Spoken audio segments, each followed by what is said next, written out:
Welcome to the 1% Doctor Podcast. What separates the good from the great, the standard from the extraordinary? It's mindset, it's execution, and it's the relentless pursuit of growth. I'm Adam Lamb. I'm your host. Welcome to the show. Welcome back to the 1% Doctor Podcast. I'm your host, Adam Lamb. Today, special guest, good friend of mine, Dr. Pena with Covenix Health. And, there's a long story before we got to where we're at today, which we're going to dive into, and a really important shift in this young physician's life and practice to what he kind of found out, what he became passionate about, the pivot he made. And we'll talk about that today. So, Christien, Dr. Pena, good to have you here on the podcast. Thanks for coming out today. Appreciate that. How are things? Oh, thank you so much for having me on. This is awesome. Yeah, things are great. Yeah, things are great. Appreciate it. You just relocated from Miami to the Phoenix area, right? Yep. Grew up in San Bernardino in Southern California, did residency in Miami. I've always wanted to live in Scottsdale, finally made the move. We just closed escrow 3 weeks ago. So finally planted in Scottsdale, Arizona.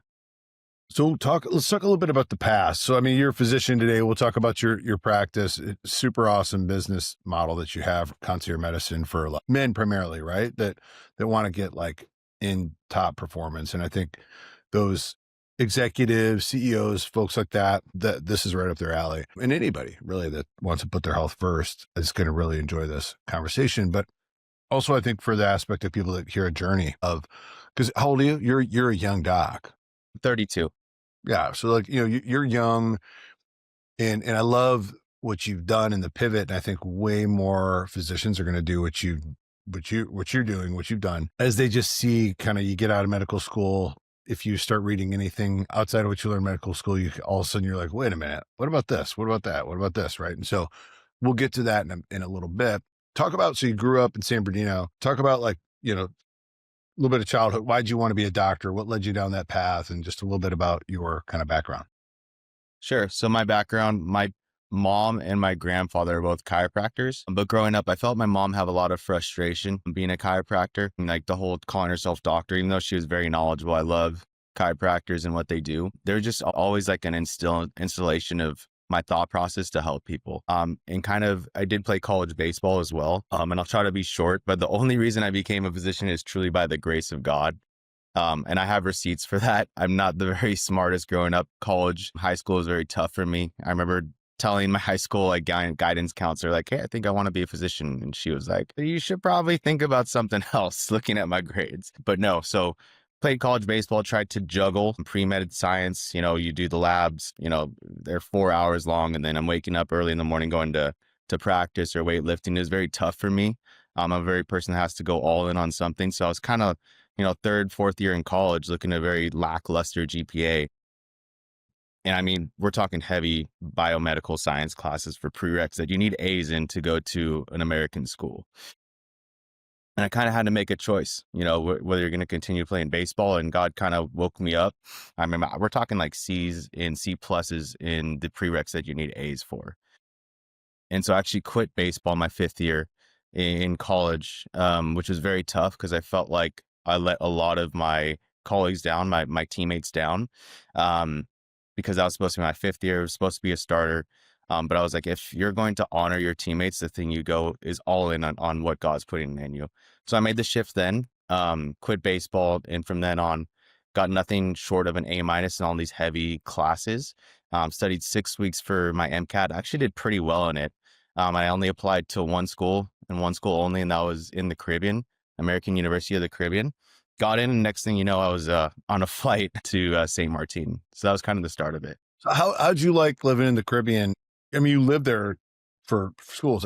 Tell me, what's that life? And I have a couple of docs actually that I work with or worked with that did that and loved it. Who tell what do you, and I think there's a part, and this is I'll pause. Sorry. I asked you a question and now I'm answering some stuff. Here's a trajectory for people, some docs listening. If you want to go to all the prestigious who's who medical schools to get your degree and your diploma, put all these things in the wall. It's your working for this big brand, this big company, cool. But if you want to get what you need to get done and go be an entrepreneur and build like massive life, you can also go do this. Cause I've had some people that are just like, oh, I want to get into this school. I'm not. And I'm like, how about you just get what do you want to do? If you want to build a business, build a business. If you don't want to build a business, then yeah, you might want to go build it. So tell me about how you like, what was it like living there? How'd you I like that? love, yeah, the Caribbean was awesome. I couldn't believe the first time I was on the plane, like once we were going over the water in St. Martin specifically, it was Maho Beach Airport, and it was phenomenal experience for 2 years. Unfortunately, we had a really big hurricane, probably one of the largest that ever hit, that directly impacted our island. It made it uninhabitable for a whole year. So we had to relocate our whole school to the UK for about a year, which that Then you got left. to live in the UK instead? Yeah, so we only went, so I had 2 semesters left on the island, and then came over and just wrecked the island. So for the last 2 semesters of my coursework on the island I was supposed to have, we relocated to the UK, and then we came back for the last one, which is a crazy journey in itself. But I loved the island. I can't wait Yeah, to. but it's cool. You got to travel and live different places, and UK's English, but it's not like America. I mean, it kind of, but it's not. I mean, it's different. And then obviously living in that's amazing. Yeah, I mean, I love that. That's awesome. Tell me a little bit about right after medical school, what were your next steps? Well, right after med school, really wanted to match into emergency medicine. I was lucky enough to do electives in emergency medicine rotations where I really. Why did you choose? Did you choose? Tell me about the path while you're in school. Like you chose the course of emergency medicine. Talk a little bit about that first. Sorry. Yeah, the first thing was my brother. He was in a very, very bad motorcycle accident, where actually Loma Linda saved his life. I remember walking in and hearing that this is back when I didn't really know much about ER. It's kind of my first things. I was just graduating high school. And essentially he had to get a chest tube, and then they actually got so much bloody output where they had to go into the OR, do a thoracotomy and save his life. And so that was kind of my first thing into ER and how they incorporated, into saving. They're all on one team for going for one person, and all systematic approach in the height of where somebody's life is on the line. They executed and they performed. And I really loved that. And I wanted to involve myself in emergency medicine and go all in. So that was kind of the big thing. The other thing, whenever I did rotations, I wasn't the biggest fan of some family medicine and internal medicine. Look, they're great. I just wasn't all in on pushing more medications for patients. And that's kind of seemed like what all internal medicine, family medicine was. Yeah. And don't get me wrong, they quarterback the care. They do amazing work. I just didn't like that aspect of just adding A more meds lot and of it. more. I mean, you're right. And I think there's a part of just a lot of times, most people go to the doctor when they're sick, right? And so when someone's got to see you in the ER, it's usually because they didn't plan it, right? It's something more extreme, something more threatening potentially, which can just have a little bit more, I don't know if excitement, but change. You might have a drunk person in one, and the next person's got like, they cut their leg open. The next person was shot. The next person was, got in a fight. The next person's not feeling good. They have a fever, 104. Like, so that can change, right? Quite a bit through that, which can be probably a little more exciting I work a lot at ER doc. So that's the feedback I get. Yeah, high octane. Shifts go really fast because you are balls to the wall 20 the whole shift. And next thing you're like, oh my gosh, I'm already 8 hours in. I only have 2 hours left and I need to disposition all these patients, right? So very high energy. I love medications that save people's life. We're talking Levo, Epi, Cardizem, AFib, RBR, adenosine, SVT. If we're talking TXA, or if somebody has a head bleed and they're on anticoagulants, so how do we reverse this so the bleed doesn't get worse, right? I love those medications in the acute care setting. So that's kind of what drove me to ER. Unfortunately, when I did graduate from medical school, the biggest other pivot that I had to make was I didn't match, which I remember opening up the email, had some really good reviews from these ER rotations that have residency programs. And I was like, oh, I'm going to match, no problem. But yeah, opening up that email, which I still have and I still look at whenever I need an extra push and drive, because I opened it up and it said, sorry, you didn't match. And so my mom was the only other person in the room, and just the wind just taken out of me, the gravity of that moment literally drew me to the floor. And I was sad for about like 2 minutes. And then God was like, all right, what's the next step? And so the next step was actually a scramble, what we call soap. And God and the kind of like said, don't worry, you still got me. And so there's actually 4 rounds of soap. Every time you're supposed to get a call for any residency program that's kind of like interested in you. And I didn't get a call first, second, third round. And I'm like, oh my gosh, like I am $400,000 in debt. I'm going to have to go back to bartending. Like I went all in on this. I'm going to let all my teammates down that I gave up baseball for this and my family. And not only that, myself. But I still had faith. In the last seconds of the last round of the soap, I got a call, which was a general surgery preliminary spot over in Miami. So that's what led me to Miami, because then we finally connected and fulfilled the match. And so I got a spot for a prelim gen surge. And so that what drove me to Miami was actually a general surgery position, not ER. But in that same hospital, that program director, she's an amazing woman. I owe my program train because she saw how hard of a worker I was, and I matched with that same program the next year in ER. And that's what's kind of led you kind of follow where they need you type thing, right? And that's locums. That's So yeah, locums is actually what I do now, which is a great, if you're an entrepreneur and especially if you're ER, I think locums is amazing for travel, but that's after residency. And everybody told me not to do locums outside of residency. Like, sorry, your first job. I just kind of think differently and I trust my training. And so, yeah, I'm locums now and I'm loving it. Yeah, I think, it just goes to anything, even this new, I just got elected to, office, and I have a lot of people that have been in politics for a while telling me how I need to do things. And I'm like, hold on, I'm not going to go change the way I do things as an entrepreneur who's built businesses with a track record of success, employed people, made money, profit, to become a politician who show me a politician doing a better job than a CEO, right? Like it doesn't exist. And so I'm not going to, and so having that mindset that's different than everybody else isn't bad. It's just can be different, and different doesn't mean bad. It can be weird or uncomfortable. Doesn't mean bad. And sometimes you have to take the bet on yourself and take the risk, go out and do it, which has exposed a lot of other things for you to be successful in. Right. And so talk a little bit about, so the ER, like explain, what came on your heart after being in the ER to start your own business, and then how you kind of moonlight with both as you scale it right now. Cause that's kind of where you're at. Right. And, you make good money, right, dude? For 32 years old, you're killing it. And so you make good money. And I think too often people get the golden handcuffs in your position where they're making really good money and that's all they know, right? Cause you're not married yet and no kids yet. So it's like you have that time, like when you're younger, for the young docs listening, or just any younger person, people, entrepreneurial, dude, you got all the time in the world. Wait till you got a couple kids and, sport practices and all, like, you don't have time to like, in guys like me, we still figure it out, but it's crucial. And then in that time for you, instead of like, well, I'm going to do this for 10 years. No, you're like, I'm going to start thinking about the other things I want to do. So talk a little bit about the entrepreneurial journey.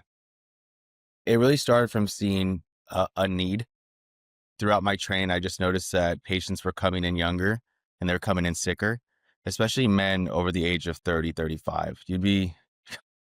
I couldn't tell you how many heart attacks I've actually had for males in their 40s. Everybody's like, what? It is Crazy. happening.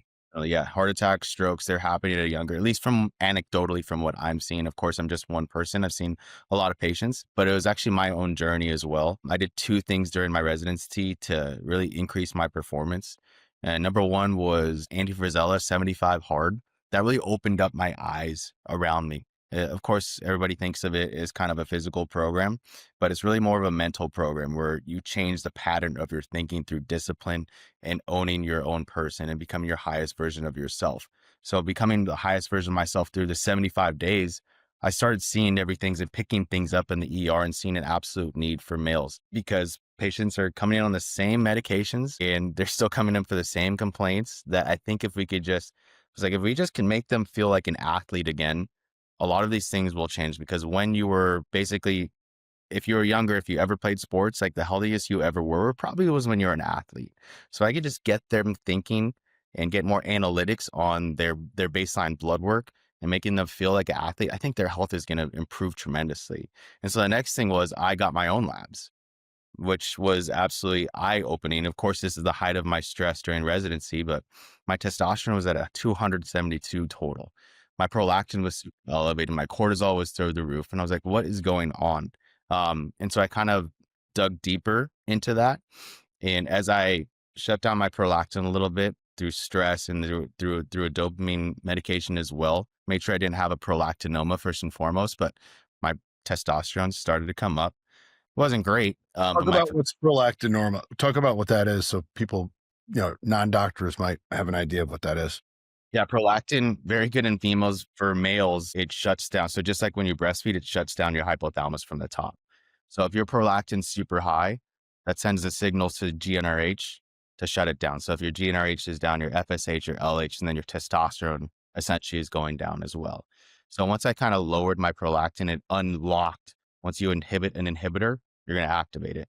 So my GnRH from the top, I got my system in check again. What's GnRH for people that don't know? GnRH, yeah, from kispectin neurons in your hypothalamus. Basically, it secretes, it's a signal to hit your pituitary to produce FSH and LH. And then from your pituitary to your gonads, where that sends a signal to shoot cholesterol into your Leydig cells and to produce testosterone through a whole series of hormones. Primarily, would you agree that elevated prolactin levels can come from high stress? High stress, SRIs, the Yeah, biggest thing you need to rule out is a prolactinoma, a benign mass in your brain. right. And that's what you were focused on, which you did not have, right? Correct. Right. And most people, like, I think a lot of times in medicine, people, they're like WebMD in and they're like, oh, I think I have a prolactin. I'm like, maybe you just don't manage stress well. Right. And so realizing like chronic stress is the number one killer. They'll lead to high blood pressure, it'll lead to, a lot of major health issues down the road. And I want to mention that because, we've seen that. And what I've been in the similar space as you for a couple of decades, and seeing it's the high stress individuals, right? And they used to be like the guys that used to be athletes or used to be high performers, get in the business world. They're high performers, high performing entrepreneurs, executives, whatever, and they're high stress, and that high stress causes hormone dysfunction, and that needs to be corrected. And a lot of times, optimization needs to take place. Optimization is huge. So we need to know that our labs that we get, normal is not really optimal, right? Because our labs are essentially, the lab values are changing, especially when, let's say, testosterone. We know that testosterone is in a huge decline these days, but our normal is based off our average population as these days. So if we compare ourselves to what we are now, the whole paradigm is going to keep going lower. So when you go to your doctor and say that your testosterone level is normal, well, a normal level could be actually what I had today was, I think on LabQuest, the lowest normal is 283, I think. And it keeps going down and down and down. So if we say that our levels are You're normal, healthy, right? College athlete, right? College athlete, like, for those that aren't watching, like good looking, fit, young guy, right? So there's no reason you'd look at you and be like, you don't have a testosterone issue until you look at the blood work based on where you could be and should be, right? And that overall affects performance, confidence, cognitive function, right? It's not just muscles, right? A lot of people think testosterone is all about muscles and physical performance, but really it's about cognitive function. It's about overall well-being, drive, libido, wanting to get up and go seize the day versus like, maybe I'll hit the snooze button, right? And all of these things going, it's like, I don't really have enough energy, feeling that I'm tanking at 2-3 o'clock in the afternoon, and changing all that stuff because your hormones are misaligned. yeah, I can't tell you how much my performance has increased since I actually did the hard work, got under the hood, so to say, got my blood work and really started to think and own my health and all these different pathways that I remember. We could pick up on IGF-1 with growth hormone as well, with the growth hormone secretagogues now that are coming out, which is a whole nother pathway that I think if you are a high performer or want to become one, you don't need to be, a master to understand the pathway. You just have to have a sense of how important it is for growth hormone, IGF, for protein synthesis, right? So that's what we kind of do with Covenix. We educate men first and foremost. We help them own their health by understanding it in a way that they can understand. And why is it important? Yeah. So let's talk about that. So you currently, you do your ER, right? Which is like all in for a week week off, like talk a little bit about that schedule, and then that schedule can allow you to spend some time to work on your business. Because I think a lot of the docs I work with, a lot of the folks are ER docs. Like those are my people I found here on the coaching side, the folks that I've helped launch stuff, and I've helped you with Covenix as well. Like talk about how that has worked for you, of like when you decided to make the move, why you decided to make the move. I mean, you talked a little bit about the why, and then what's it look like to, start building your own business, and how hard is that compared to things you've done in the past? Talk a little bit about that. Locum has been great because that's able to me to basically use it kind of like as my main income source. I don't know if anybody, if nobody knows what locums is, it's essentially you're kind of a travel doctor. But essentially you make a little bit better as far as the hourly rate, but you don't have to work as many shifts and you're not entitled and you don't feel like you're in this system full time into one hospital, right? I didn't sign like a 3-year contract where you get this huge signing bonus, but then they own you. They own you for 3 years and you can't go anywhere. You feel like you're stuck. So for me, I work for a third party company. And essentially I get an hourly rate. It doesn't really I'm not RVU based on the production that I create. I work my butt off. I really do. I love seeing patients and sick patients, but at the end of the day, I work only 10 to 12 shifts a month. So it's usually 6 and 6. So I know I'm going to be really busy for 6 days straight, but then I'm going to have, 9 days off to then recover, of course, for, I just got off yesterday. So now I have 9 days off and now I'm going all in on content creation, making sure Covenix is up and running and taking calls and doing what we need to grow the business in that fashion. Yeah, and that's great. And I think, there's always a way, or there's always a reason to make an excuse, right? And so you're totally taking advantage of your time right now and the time of your life of not having, kids and all these other things, which I highly recommend all docs, like start your business, right? And start building it, build the brand. And like you're talking about creating content, right? That's a whole nother thing that I've taught docs for years, of like getting your messaging, even like, and I asked you to kind of dumb down some of these things you're talking about, because also the messaging matters too, right? So people listening that don't know, and I've dealt with that a lot with young doctors. So I was kind of pushing you. There's the coaching side of our relationship that I was pushing there, because there's an aspect of it of, you're a doctor. We know you did what you did. But do we know that you can make me feel like I understand me, right? And so as the patient, and so you do a great job at that. But that's why I was pushing you on those. I know you and I talking. I know what you're talking about. But there's an aspect of that too, and then understanding that, like you're talking about, of like, once I realized, oh, I got to dumb this down a little bit. How can I create content so that other people can watch my content? Which is a lot of what helped me win this campaign, that I've never seen anyone else do, is I created a ton of video content, right? We had almost 30 different videos of me talking about who Adam Lamb is and why I would be a great asset to the Woodlands and why I should vote for me and who my family is and what my background is. So people got a chance to know me. And then by then they're like, by knowing who I am, they feel connected. They feel more likely to vote for me because they understand who I might be versus just some picture, right? With like some words on it that no one's going to read. And so you're doing that as a physician, which is so different than most doctors. Most doctors aren't creating content, right? But for you, the goal is people have to know, like, more than most doctors, right? You have a passion to help people get in optimal health. You have a platform that they can work with you directly, one-on-one, to achieve like the highest state of health and wellness as a man. And so it's super important. So I'm glad to hear that, like you said, I'm going to create a bunch of content. That's awesome. Because you could go spend time doing doctor stuff, but that's not doctor stuff. You have to do marketing stuff because you're a marketer too, right? You're a salesperson, you're a marketer, because you also have to get people to want to come across the idea to commitment to working with you. What do you think's the hardest part for you that's been with building the business? I think it's finding your lane. I think it's finding your passion. For me, I kind of stumbled across different avenues of how to create content and get my name and my brand out there. I think what's working for me and what you recommended was, hey, why don't you get a vibe board and just start cracking at and make your own lesson, make your own lesson plans and how to educate and provide value for free. So that's what I did. I created a school account for anybody can join on school.com/Covenix Brotherhood.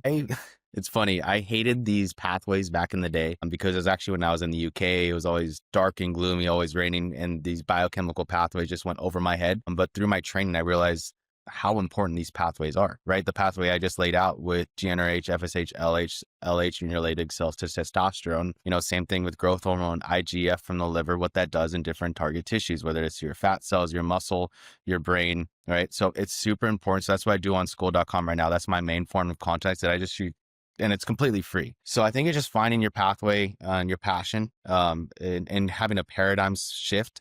Whether, I know a lot of doctors are kind of afraid to speak out or content create, because it's like, oh, this is super selfish of me to create content. But I think doctors have to realize that they have something there that can help people, and patients out there need it because they are coming in sicker, right? They are coming in younger. So if we don't help them help themselves by helping them understand it, it's only going to get worse.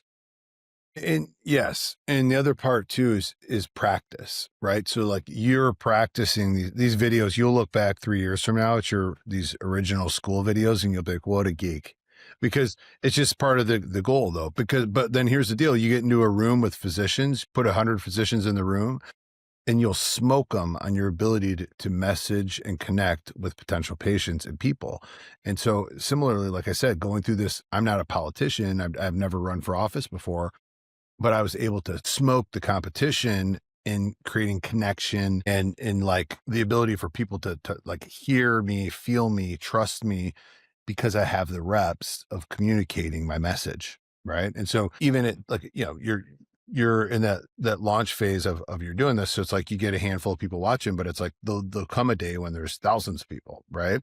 And your content will be even better, and you'll be more creative, and you'll be leading other, who knows, like you might be teaching other docs how to do what you've been doing now, right? And that, which is a lot of what I do today with what I've built, and it's massive. And so there's a part of that that's awesome, and you're doing it, and then all that content can be used to drive traffic, to create value. And so when you think about it, it's not selfish. What actually the flip of it is the selfish part is not creating the content and making only people in front of you understand what the health benefits are, where you're sharing content that can help people. Yeah, it takes some time to kind of flip, but with you, I was so grateful for you because you kind of told me how to flip and to have that self-confidence, that self-belief, and to wake up and be like, this is part of me now, right? This is, you have one day where you do content or whether you do a little bit every day, but this is part of your routine now. So I think if young doctors want to do this and want to do it correctly, they have to take full ownership and be like, this is absolutely needed in today's age, and do it correctly and to have, full motivation, full drive to go all in. And that's kind of where I'm at now. It's awesome. Yeah. And that's stuff like, I've been teaching docs for years, and then also just created a course on doing that stuff.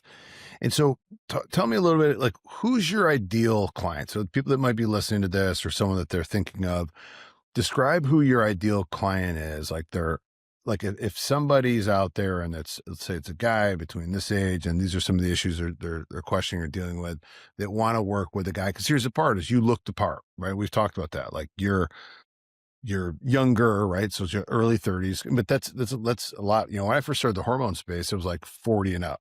And then I was like, all right, 35 and up. All right, 30 and up. All right, like guys in their late 20s, right? Because of all the things environmentally, food and all, you name it, that are affecting our endocrine system, that are causing hormone disruption. And from a young age, right? Imagine you're only hitting 50% of puberty. And so what happens then, how fast and then the testosterone is under attack and declining. So it's like where you're at 28, you should be at 48. How's the rest of your life look? And how can that be turned around by someone like you that understands that? So I identify if someone's listening and they're like, oh dude, that's me, I should call this guy. And then we'll talk about how people can get in contact with you so you can help them. So I work with males over 30. I don't work with everybody. They do have to have a certain sense of motivation to understand their biology, because that's what I help with. I'm not, we work with memberships that are 6 to 12 months. So it's not your typical month to month, where you sign up with a telemedicine company, you don't even talk with somebody. Now they have you get prescriptions through like an AI robot. It's like, so I want to form. Yeah. If you're looking for some $99 a month, that's not me. Testosterone thing. Yeah. You're wasting your time. But if you're looking for somebody who knows it, which is you, lives it, breathes it, which is you, like is the example, right? That's someone that you're going to be able to talk to, connect with. It's going to like guide you down the path, right? Like that's what I'm saying is like people that really they're like, I need to make a change. I need someone to kind of hold my hand, walk with me on this journey versus like just ripping scripts and have a nice day.